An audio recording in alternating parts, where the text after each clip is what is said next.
Let us explore another common scenario in construction projects. Often, it is necessary to segregate the quantities to align with the site conditions. For example, your site is divided into two construction zones due to the appointments of two main contractors. To effectively manage this, we will need to create zones and associate the respective entities accordingly. Scenario 1.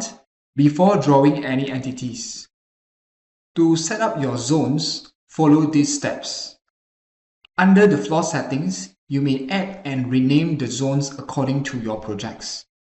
With these following methods, you will have to assign the zone floor informations accordingly.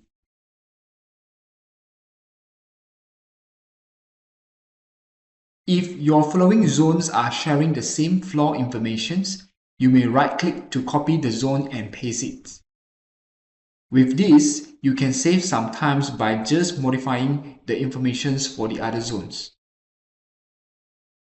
After the zones and the floor is ready, you may start to carry out your measurement process. But one thing to take note, make sure you are always staying at the right zone and right floors to ensure your quantity is being segregated based on your project needs.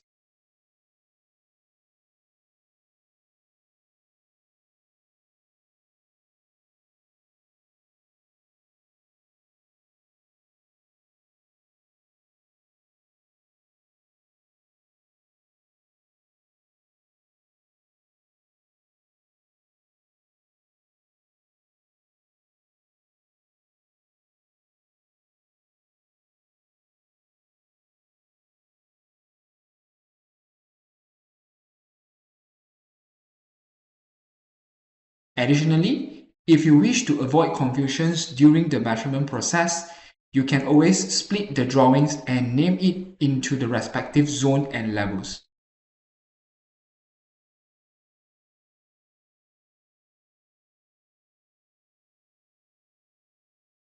With this, the chances of wrong quantity allocations will be reduced. Scenario 2. After entities are drawn. If you have already drawn entities and now need to split them into zones, here is how you can proceed. You can start with creating the zone based on the steps in Scenario 1. Once the zone is ready, you can now apply the modified associate zones. With the function activated, you will have to select the entity that you wish to move and then right-click to confirm.